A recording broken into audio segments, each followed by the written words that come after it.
Waalaikumsalam warahmatullahi wabarakatuh. Pak, mohon maaf mau menyampaikan izin untuk mensosialisasikan program pendidikan guru penggerak yang telah dilaksanakan untuk diimbaskan kepada guru-guru kita yang ada di SMPN Sementara, dan itu minta persetujuan dari Bapak. Terima kasih Pak. Ya, terima kasih Pak Ketua atas kesediaannya berkunjung ke ruangan Ibu Pak Ketua. Mudah-mudahan kunjungan Pak Ketua ke ruangan saya ini akan bisa kita lanjuti dengan kegiatan melaksanakan sosialisasi ke kawan-kawan kita yang lain. Artinya mudah-mudahan setelah Bapak itu nanti sosialisasi ke kawan-kawan yang lain. Kawan-kawan yang lain itu hendaknya terinspirasi untuk bisa bergabung ke dalam guru penggerak. Insyaallah Pak Ketua, saya selaku pimpinan sekolah mengizinkan Pak Ketua untuk melaksanakan sosialisasi ini dengan jadwal akan kita rundingkan nanti dengan Ibu dan Wakil Kepala Sekolah yang lain. Oke, terima kasih Pak.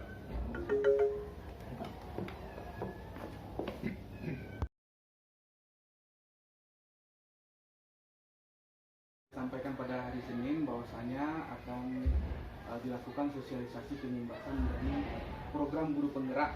Rencananya kegiatan yang akan kita lakukan dilaksanakan pada hari Selasa, namun karena adanya himbauan dari Bupati untuk melaksanakan rapid antigen, sehingga kegiatan yang kita lakukan tidak jadi terlaksana, dan insya Allah kegiatan kita akan dilaksanakan pada penerimaan rapor dia ini. Kira-kira bagaimana menurut Bapak dan Ibu, apakah ada kendala atau ada pertanyaan tentang kegiatan yang akan kita lakukan?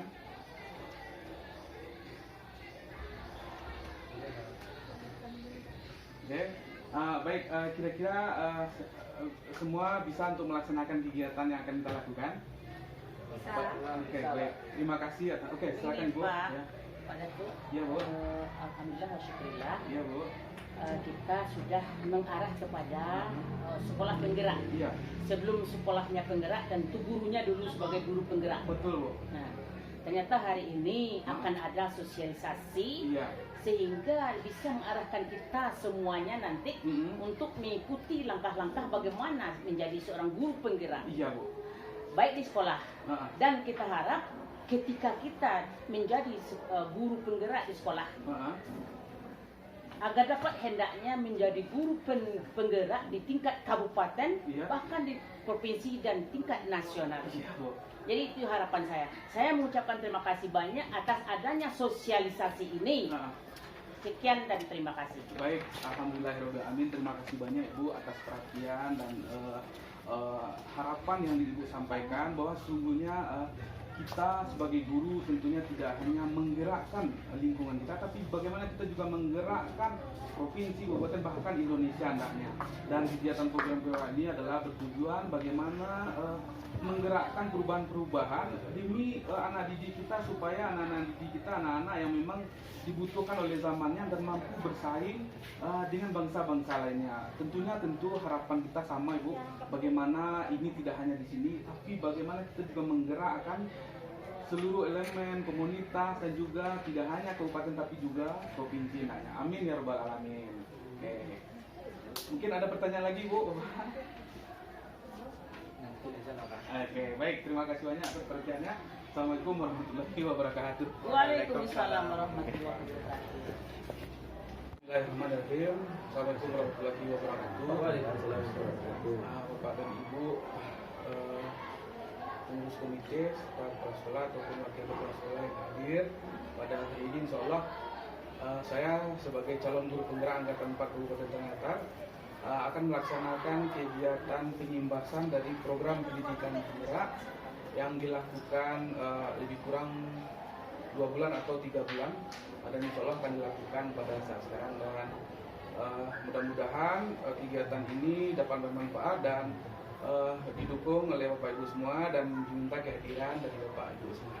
Terima kasih Bapak dan Ibu.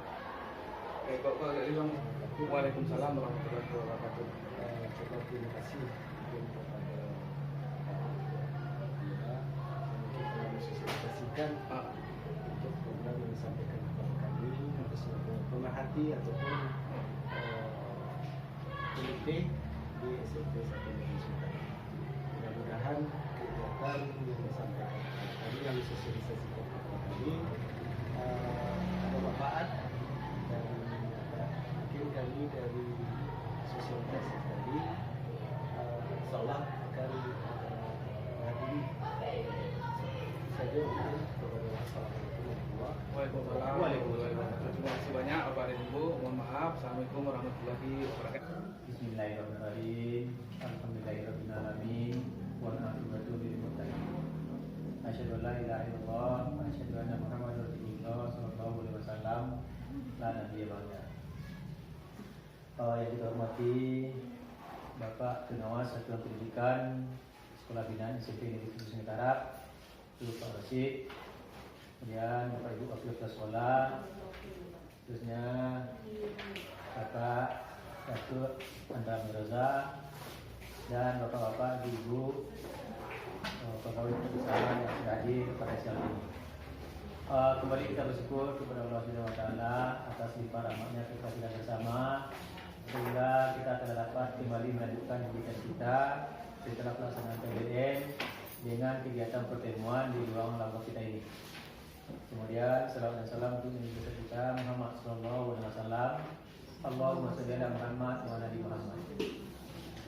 Bapak Ibu yang kita hormati, sengaja berlanjut kegiatan kita setelah PBN dilanjutkan dengan pertemuan kita karena ada beberapa hal, beberapa agenda yang telah kita susun dan harus kita laksanakan. Di antaranya apa Ibu? Yang pertama, setelah selesai PBN tadi, sengaja kita tidak istirahat dulu, kita langsung menuju ruangan lambang ini. Ini kita sengajakan karena ada 2-3 acara kita pada hari ini. Jadi untuk memang waktu Pak Ibu, kita tanpa istirahat dulu setelah dari kelas tadi, langsung kita menuju ke sini.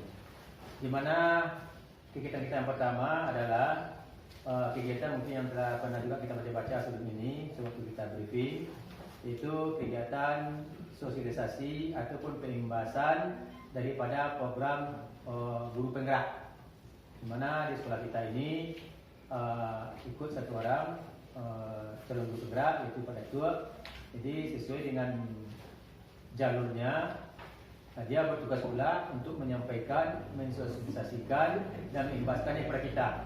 Ya, mudah-mudahan Bapak Ibu dengan kegiatan seperti ini kita semua terinspirasi nanti tidaknya seandainya ada pembukaan untuk guru penggerak selanjutnya. Kalau pada itu angkatan 4, sekarang angkatan ke-6, yang angkatan ke-6 ini ternyata nggak ada ya Pak ya? Tidak ada. Jadi tidak ada. Kecamatan lain ada, kabupaten lain ada. Jadi mudah-mudahan kalau ada terbuka nanti angkatan berikutnya untuk Bendera Latar, nah kita berharap Bapak dan Ibu tidaknya banyak ikut. Ya, sebabnya Bapak Ibu, karena waktu bergulir sampai masanya nanti barangkali semua kita mau tak mau, suka atau suka harus penggerak semua. Nah, harus penggerak semua. Apalagi sudah ada kita dengar isu ya kurikulum baru enak. Nah, kurikulum baru. Jadi memang tidak bisa kita melak. Apalagi Bapak Ibu yang masih ya muda-muda lah. Nah, kalau yang ke 1 tahun 2 tahun mungkin itu nak kajian. Seandainya iya Pak Ibu tahun 2020 dan 2020 nanti, berarti kita harus bisa menyesuaikan diri. Jadi selagi ada kesempatan di awal ini cepat kita bergabung ke sekolah sekolah itu lebih bagus. Jadi itu adalah catatan yang pertama.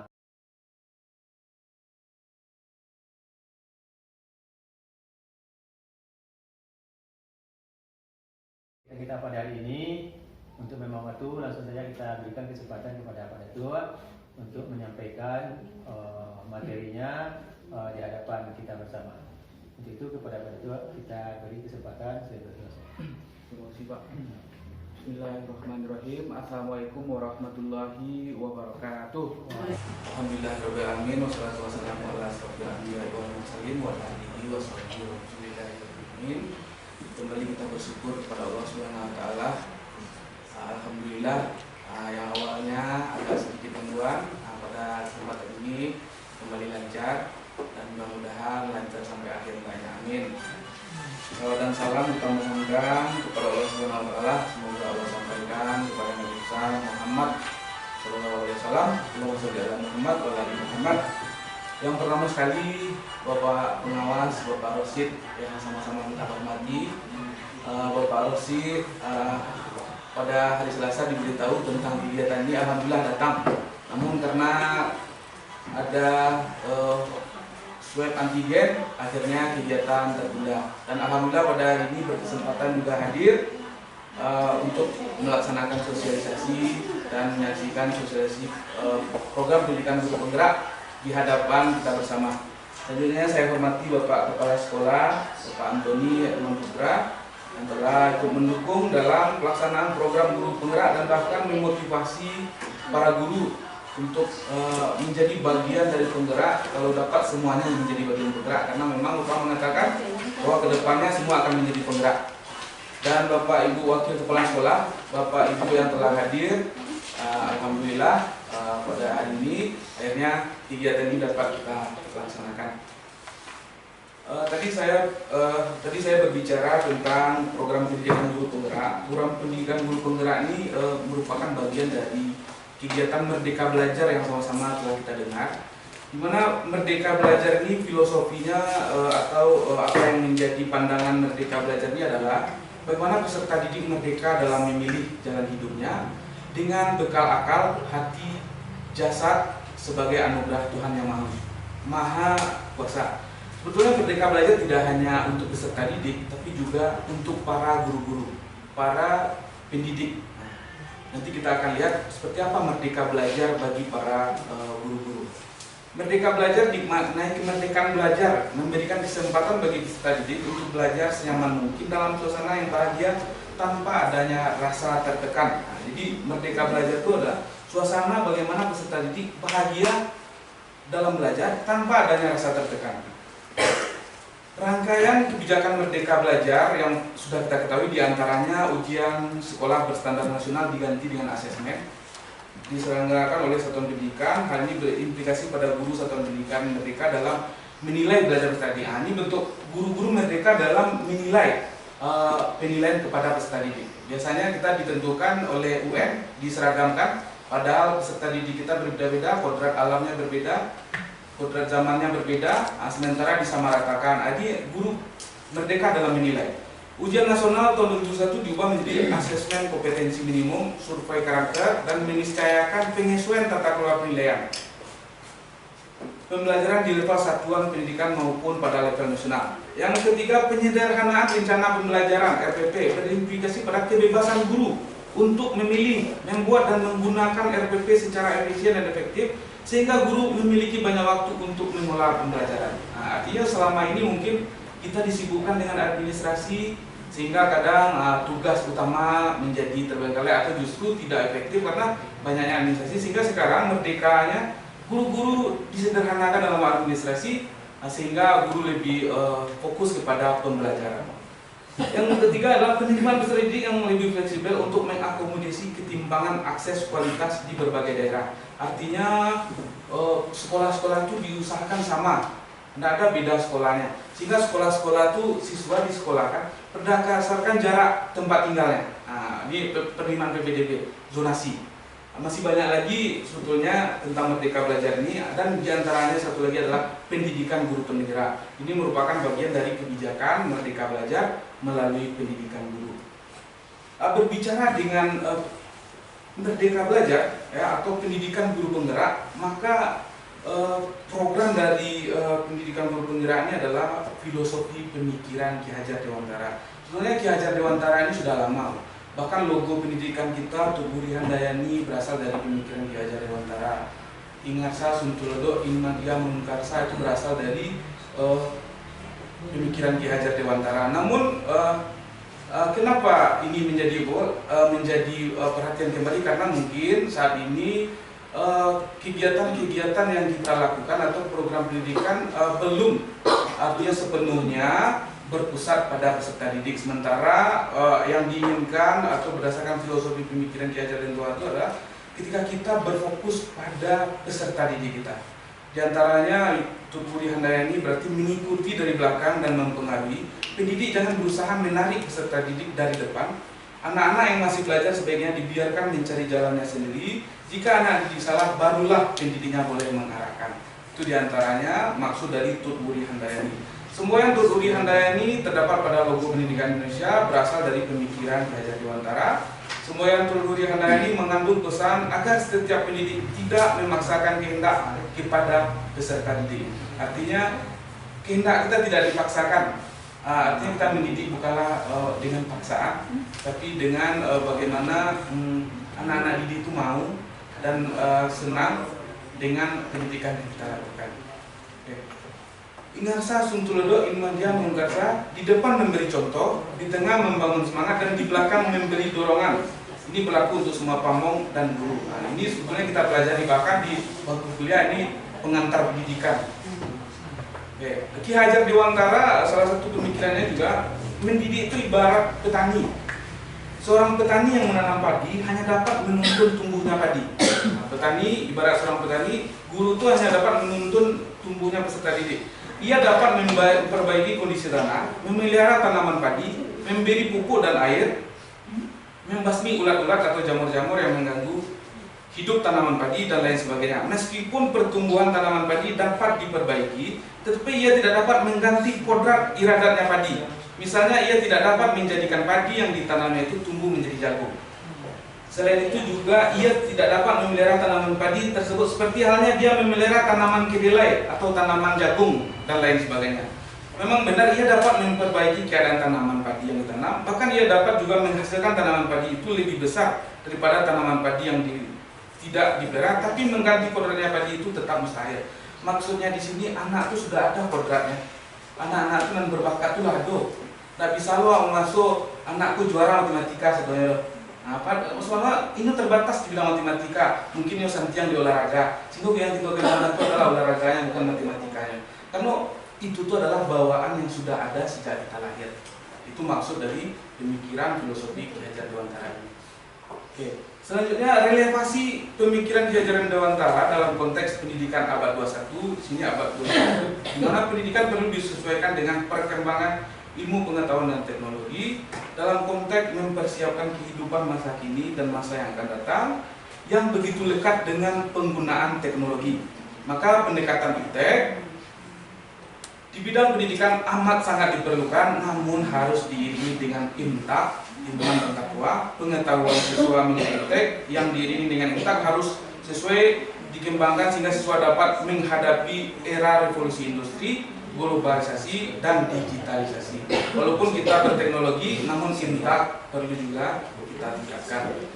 Program pendidikan guru penggerak bertujuan agar guru penggerak dapat mengimplementasikan pembelajaran yang berpusat pada murid, serta menjadi teladan dan agen transformasi ekosistem pendidikan agar terwujudnya profil pelajar Pancasila. Jadi, program pendidikan guru penggerak itu bagaimana pemikiran Ki Hajar Dewantara itu benar-benar dapat dilaksanakan dalam pendidikan dan terwujudnya profil pelajar Pancasila. Apa itu profil pelajar Pancasila? Yang pertama, beriman, bertakwa kepada Tuhan Yang Maha Esa dan berakhlak mulia, berkebinekaan global, bergotong royong, mandiri, bernalar kritis dan kreatif. Nah, mungkin itu tidak jauh berbeda dengan apa yang menjadi tujuan dari kurikulum 13. Penerapan budaya positif di UPT SMPN 1 Sementara. Oke. Paradigma budaya positif. Untuk membangun budaya yang positif, sekolah perlu menyediakan lingkungan yang positif, aman dan nyaman agar murid-murid mampu berpikir, bertindak dengan mencipta, dengan merdeka, mandiri dan bertanggung jawab. Salah satu strategi yang perlu ditinjau ulang adalah bentuk disiplin yang dijalankan selama ini di sekolah-sekolah. Jadi perlu ditinjau ulang bagaimana bentuk menjalankan disiplin yang selama ini di sekolah-sekolah. Ini paradigma budaya positif. Untuk membangun budaya yang positif, sekolah perlu menyediakan lingkungan yang positif, yang aman, yang nyaman agar murid-murid mampu berpikir, bertindak dan mencipta dengan merdeka, mandiri, bertanggung jawab. Salah satu strategi yang perlu ditinjau ulang adalah bentuk disiplin yang dijalankan selama ini di sekolah-sekolah kita. Selama ini mungkin kita selalu melakukan pendekatan behavioristik, stimulus respon, ya, bahwa semua orang melihat yang sama. Kita mencoba mengubah orang agar berpandangan sama dengan kita. Perilaku buruk dilihat sebagai suatu kesalahan. Orang lain bisa mengontrol saya bisa mengontrol orang lain. Pemaksaan ada pada saat bujukan atau gagal. Ini pandangan-pandangan stimulus respon, ya. model berpikir menang atau kalah. Nah, ketika kita berhasil maka kita menang, ketika kita berhasil maka kita kalah. Sementara teori kontrol bahwa realitas kebutuhan kita itu berbeda-beda. Anak-anak itu berbeda-beda kebutuhan, setiap orang memiliki gambaran yang berbeda. Kita berusaha memahami pandangan orang lain tentang dunia. Semua perilaku memiliki tujuan. Hanya Anda yang bisa mengontrol diri Anda. Anda tidak bisa mengontrol orang lain. Kolaborasi dan konsensus menciptakan pilihan-pilihan baru. Model berpikir menang-menang. Sebetulnya ini teori pendidikan. Teori kalau yang stimulus respon itu teori bioturistik, sebagaimana setiap yang salah dihukum, setiap yang baik diberi penghargaan. Nah, itu teori-teori yang selama ini yang berkembang. Sementara teori kontrol bahwa sesungguhnya orang punya pandangan yang berbeda, setiap orang memiliki gambaran yang berbeda. Kita berusaha memahami pandangan orang lain tentang dunia dan lain sebagainya.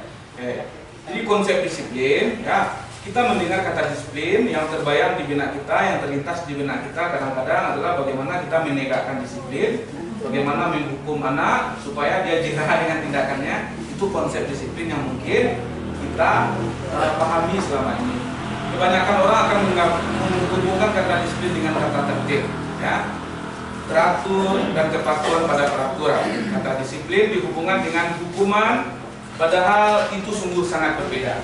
Ya, sungguh sangat berbeda karena belajar tentang disiplin positif tidak harus memberi hukuman.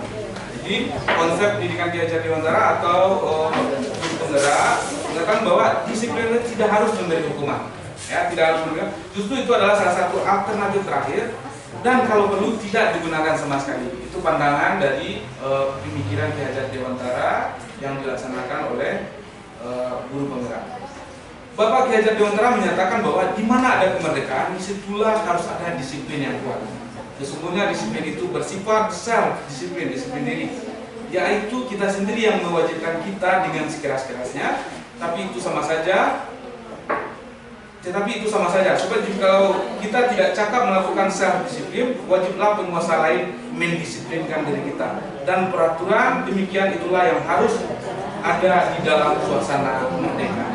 Oke, ini agak filosofis ya Bapak dan Ibu, agak sulit dipahami.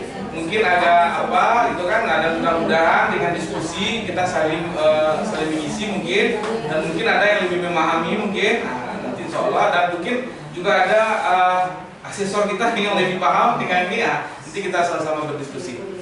Oke, motivasi perilaku ya, menurut Jane Gossen ya, bahwa sungguhnya orang itu berperilaku untuk menghindari ketidaknyamanan atau hukuman. Jadi orang itu berperilaku karena ketidaknyamanan atau karena hukuman. Ini adalah tingkat terendah dari motivasi perilaku manusia. Biasanya orang yang motivasi perilakunya untuk menghindari hukuman atau ketidaknyamanan akan bertanya apa yang akan terjadi apabila saya tidak melakukannya. Sebenarnya mereka sedang menghindari permasalahan yang mungkin muncul dan berpengaruh pada mereka secara fisik, psikologis, maupun tidak terpegangnya kebutuhan mereka. Bila mereka tidak melakukan tindakan tersebut, ini motivasi terendah. Artinya ketika seorang melakukan takut kena hukuman atau takut karena misalnya tidak terlebih datang kedua mereka bilang kok sekolah kok dulu SKPO, berarti itu karena hukuman. Ya. Untuk mendapatkan imbalan atau penghargaan, mungkin mendapatkan penghargaan piagam sebagai guru terdisiplin misalnya kan. Nah, ini motivasi kedua. Salah satu tiga motivasi yang pertama di sana orang berlaku untuk mendapatkan imbalan atau penghargaan dari orang lain. Orang lain dengan motivasi ini akan bertanya apa yang akan saya dapatkan apabila saya melakukannya. Mereka melakukan sebuah tindakan untuk mendapatkan pujian dari orang lain menurut mereka penting dan mereka letakkan dalam dunia berkualitas mereka. Mereka juga melakukan sesuatu mendapatkan hadiah, pengakuan dan imbalan.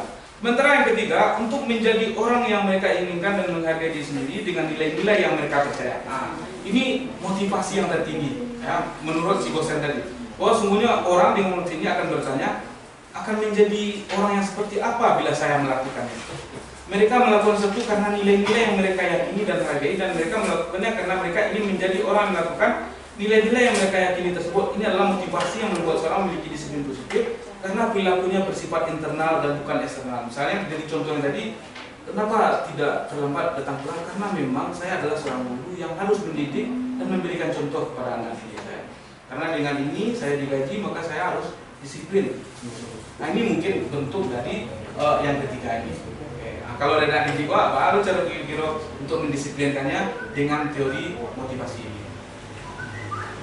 Baik, ada posisi kontrol ya, ada suatu model disiplin positif yang berpusat pada murid yang dikembangkan oleh Gian Gosen ya. Menurut Gosen ada 5 posisi kontrol yang biasa dimiliki oleh seorang guru. Yang pertama, guru yang penghukum. Guru yang penghukum, bagi yang salah dikasih hukuman. Membuat orang merasa bersalah. Nah, kira-kira contohnya, kalau bantu ikut, usah aku masuk deh. Nak masuk aku usah deh lah. Saya bantu itu.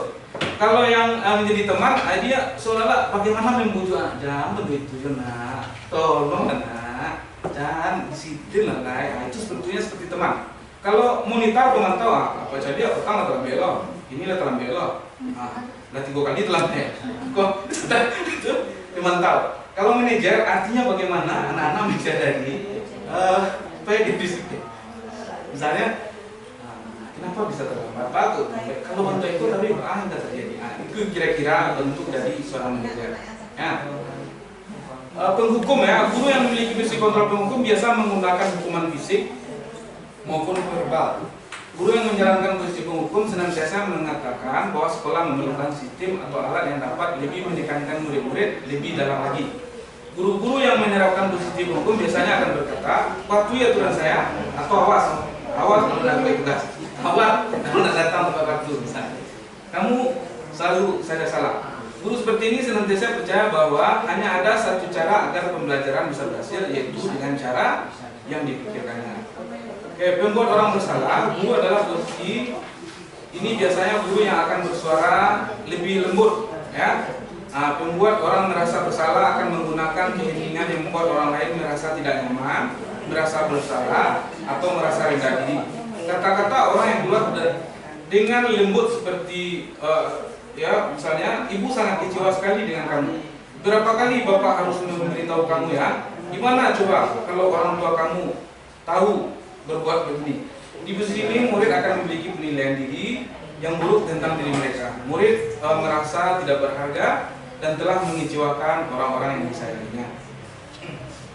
Sebagai teman, guru pada posisi ini tidak akan menyakiti murid, namun akan tetap berupaya mengontrol murid melalui persuasi. Posisi teman pada guru biasa negatif atau positif. Positif di sini berupa hubungan baik yang terjalin antara guru dan murid. Guru di posisi teman menggunakan hubungan baik dan humor untuk mempengaruhi seseorang. Guru dengan posisi teman ini akan berkata, ayo bantulah demi bapak ya, tolonglah pak saya, ayo ingat tidak bantuan bapak selama ini. Apalah banyak menolong mak selama menolong mak. Oke. Ya sudah, kali ini tidak apa-apa, nanti ibu bantu bereskan. Hal negatif dari posisi teman adalah bila suatu saat guru tersebut tidak membantu, maka murid akan kecewa dan berkata, saya pikir bapak itu teman saya. Murid merasa dikecewakan dan tidak mau lagi berusaha. Hal-hal yang mungkin timbul adalah murid hanya akan bertindak untuk guru tertentu dan tidak untuk guru lainnya. Murid akan tergantung pada guru tersebut. Ini yang kalau kita memperhatikan sebagai teman.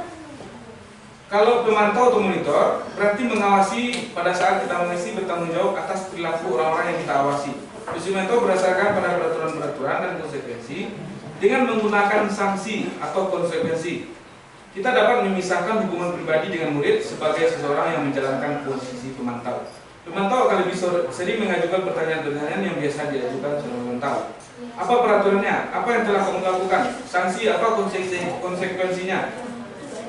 Seorang pemantau sangat mengandalkan penghitungan catatan data ya, yang dapat digunakan sebagai bukti atas perilaku seorang. Di sini akan menggunakan stiker, slip catatan, daftar cek.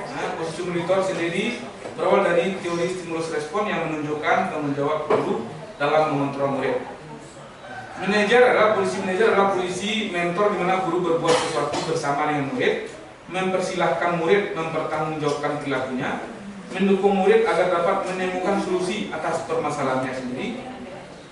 Seorang manajer telah memiliki keterampilan di posisi teman maupun pemantau.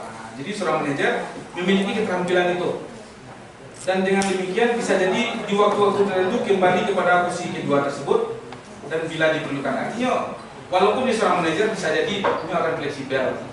Artinya seorang manajer kok membuat keputusan secara bersama dan dia lebih fleksibel dan dia bisa kok menggunakan teori-teori yang memang selama ini telah digunakan. Namun bila kita menginginkan benar-benar kita menjadi manusia merdeka, mandiri dan bertanggung jawab, maka kita perlu mengacu pada institusi yang dapat menjadikan kita seorang manajer bagi dirinya sendiri. Di posisi manajer, murid diajak untuk menganalisis kebutuhan dirinya maupun kebutuhan orang lain. Di sini penekanan bukan pada kemampuan berbuat konsekuensi, namun pada berkolaborasi dengan murid, bagaimana memperbaiki kesalahan yang ada. Seorang manajer akan berkata, apa yang kita yakini? Kembali ke keyakinan kelas. Apakah kamu meyakininya? Jika kamu meyakininya, apakah kamu bersedia memperbaikinya? Jika kamu memperbaiki hal ini menunjukkan apa tentang dirimu? Apa rencana kamu untuk memperbaiki hal ini? Nah, ini bentuk-bentuk pertanyaan seorang yang menjalankan posisi manajer. Tugas seorang manajer bukan untuk mengatur perilaku seorang. Kita membimbing murid untuk dapat mengatur dirinya. Seorang manajer bukannya memisahkan murid dari kelompoknya, tapi mengembalikan murid tersebut di kelompoknya dengan lebih baik dan kuat. Oke, mungkin itu Bu yang yang dapat disampaikan dan upaya yang dilakukan Bapak dan Ibu tentang ini diantaranya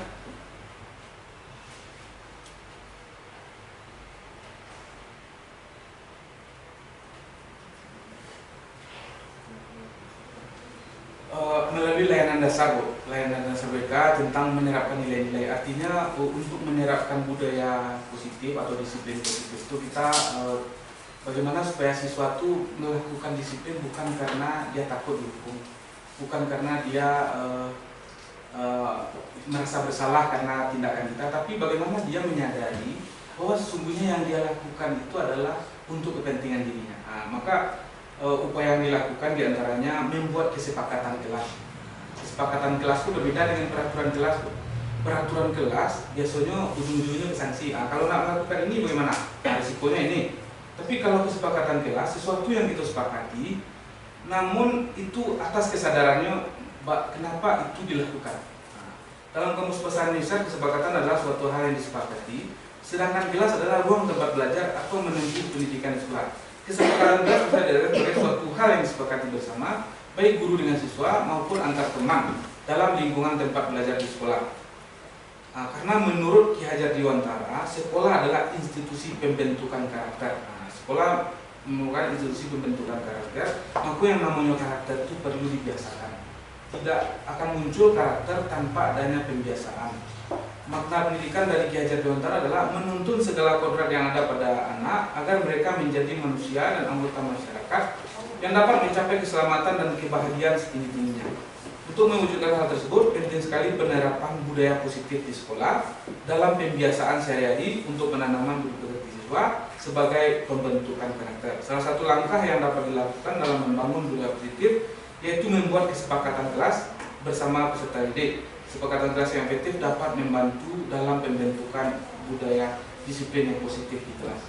Jadi budaya-budaya positif di kelas itu dapat dilakukan dengan kesepakatan kelas, dengan melakukan pembiasaan, dan itu lahir dari hasil kesepakatan bersama. Kesepakatan kelas ditujukan untuk meraih tujuan bersama, dan kesepakatan kelas bisa dalam bentuk apapun asalkan berkaitan dengan lingkungan kelas di sekolah. Salah satu contoh kesepakatan kelas supaya antar teman tidak saling menjekiti adalah saling peduli dan saling menolong antar teman. Peduli artinya memiliki sikap perhatian kepada teman, saling menolong artinya membantu teman yang mengalami kesulitan. Contohnya mengajak teman ke UKS apabila ada yang sakit, belajar bersama, dan masih banyak lagi. Ini kan salah satu bentuk penanaman karakter karena bagaimana dia membantu temannya, bagaimana dia peduli dan menolong temannya, dan itu melalui kesepakatan kelas. Kalaulah kita tidak melakukan ini, tentunya sebagaimana tujuan dari pendidikan karakter atau bahwa sekolah itu adalah institusi pendidikan karakter, tentunya tidak dapat kita capai. Karena apa? Karena karakter itu perlu dibiasakan. dan pembiasaan itu melalui kesepakatan-kesepakatan yang kita lakukan. Nah, kalau dengan aturan, bagaimana dengan aturan? Karena kalau aturan ujung-ujungnya sanksi. Nah, kalau dalam program bimbingan guru kita boleh melakukan sanksi, itulah pilihan terakhir. Nah, lebih bagus kita membiasakan dengan kesepakatan kelas. Menanamkan sikap tanggung jawab antar teman dan kelas sebaiknya memiliki sikap tanggung jawab, contohnya bertanggung jawab untuk membersihkan kelas sesuai jadwal piket, bertanggung jawab untuk mengembalikan barang-barang ke tempatnya dan lainnya. Memiliki sikap jujur dan tertib.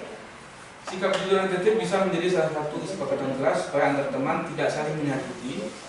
Jujur bisa diartikan tidak berbohong dan tidak berbuat curang, sedangkan tertib adalah taat pada aturan dan bersikap sopan. Contohnya bersikap jujur dan berbuat salah dan berani meminta maaf, berperilaku sopan kepada teman dan sebagainya. Ini semua nilai-nilai karakter. Berperilaku adil dan tidak membeda-bedakan teman antar teman, hendaknya sering berperilaku adil dan tidak membeda-bedakan teman supaya tidak ada teman yang tersakiti atau tersinggung.